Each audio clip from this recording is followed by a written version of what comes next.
Bonjour, l'émergence de l'Afrique au cœur de très nombreuses discussions. Aujourd'hui, dans notre émission Africa Europa, nous allons parler précisément de l'émergence des acteurs économiques dans l'Afrique de demain. L'émission Africa Europe continue, cette fois-ci donc avec la même configuration de notre plateau, seulement avec un nouveau venu, M. Marc Depose. Enchanté. Qui êtes-vous? Que faites-vous? Et quel est ce lien avec cette émission ou bien avec quelqu'un de ce plateau, s'il vous plaît?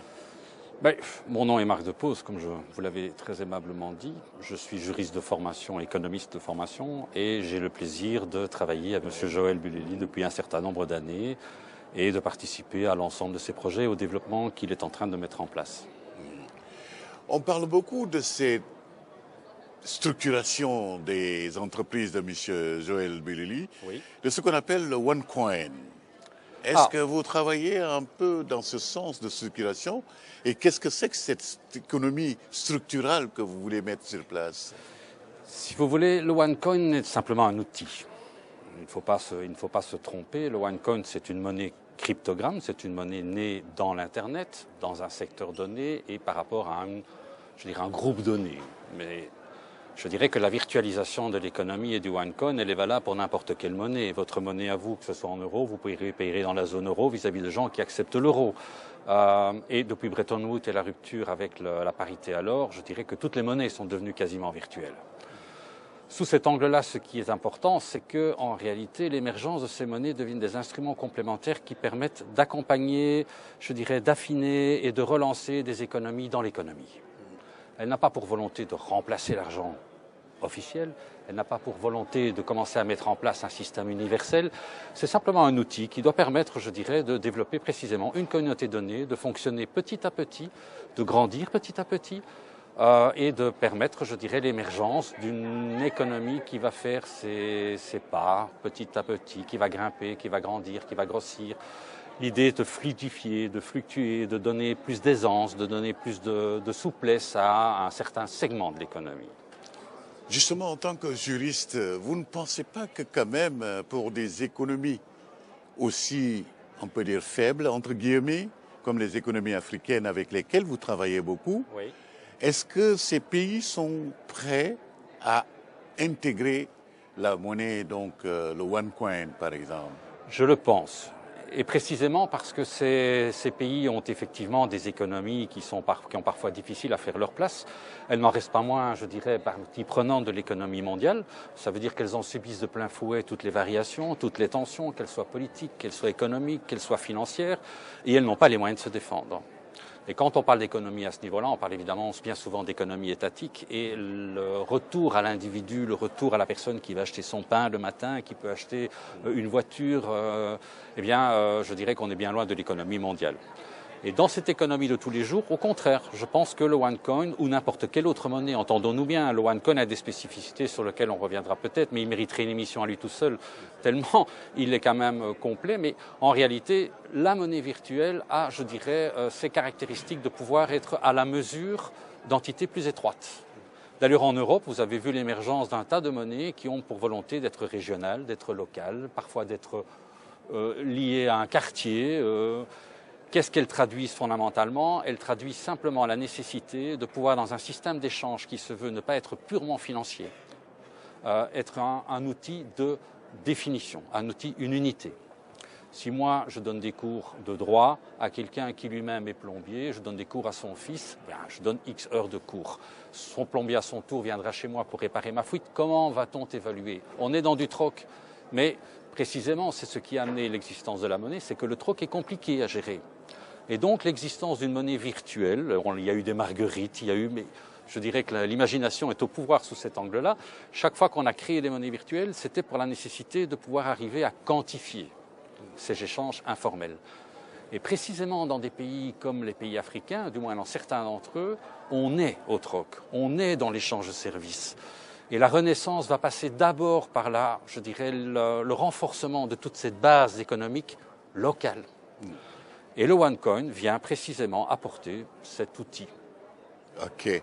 d'évaluation. C'est la raison pour laquelle vous travaillez, Joël, avec M. Marc Depose?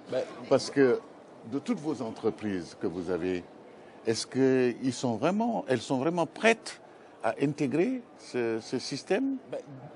Déjà, pour répondre, avec Marc Depose, c'est pas compliqué de travailler. Donc, on travaille ensemble depuis de nombreuses années. Donc, on a, j'ai envie de dire, développé une complicité. Donc, il n'y a pas de souci de ce point de vue-là. Mais ici, au niveau du projet du OneCount, c'est vrai que M. Marc Depose s'est attelé justement à rencontrer un peu plus la communauté OneCount, parce que nous avons pensé qu'à l'heure actuelle, cette communauté qui est composée d'à peu près 3 millions d'individus pourrait être intéressante pour soutenir l'économie au niveau du Congo. Et on donne la possibilité à cette communauté aujourd'hui de pouvoir, comment dire, cet argent qui est numérique, on leur permet d'acheter des maisons à l'heure actuelle au niveau du territoire congolais. Donc oui, je pense que cette économie a tout à fait, ce OneCount a tout à fait sa place au niveau du Congo, et l'une de mes entreprises, Leader Construct, justement soutient ce projet. Marie de Tilly, comment présenter, après avoir entendu donc le député, après avoir entendu Nicole, Joël et Marc Depose, comment vous pouvez structurer tout cela dans le cadre de votre travail de coaching ou bien de business etiquette? Eh bien, moi, ce que je résumerais avec une valeur qui m'est très chère, c'est le partage. Et j'ai trouvé que justement, quand Marc Depose parlait de ce troc, je trouve que ça crée un lien. Et c'est ça qui, à mon avis, est le plus important, c'est de créer du lien, créer et partager. Et je dirais que je pense que le nouveau luxe, c'est de savoir partager. Justement. Merci beaucoup, honorable, d'être venu donc nous rejoindre ici. Un dernier mot peut-être pour ce que vous avez entendu? J'ai entendu des choses très intéressantes, notamment votre exposé sur la monnaie virtuelle. Je crois qu'elle a l'avantage de permettre le développement des activités, même sur toile de fond de crise de liquidité. Elle rend l'économie informelle plus résistante à une crise due à la financiarisation de l'économie. Donc je crois qu'il y aura pas seulement des régimes uniques en matière monétaire, mais une monnaie officielle et une monnaie parallèle. Il faut les deux. Il faut les deux. Comme l'économie officielle est quand même séparée de l'économie informelle, je crois que ça va dans le droit sens. Et ça, c'est l'inventivité des Africains qui m'impressionne. Je crois que les Africains ont des moyens, ils ont des idées, et c'est à nous d'accompagner ce développement. Merci beaucoup. C'est sur ces notes d'optimisme du député Goerings que nous allons donc nous quitter aujourd'hui, en remerciant tout d'abord M. Joël Bouly, jeune entrepreneur donc qui a des dents longues et qui veut aller loin. En remerciant donc la comtesse Marie de Tilly, qui donc avec son concept de business étiquette est en train de faire ce qu'on appelle le link entre l'Afrique, l'Europe et puis des visions futures.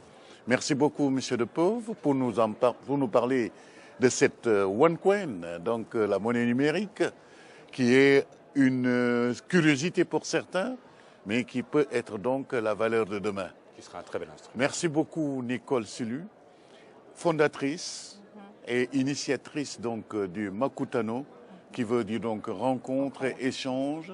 À Kinshasa, il y a eu donc en 2016.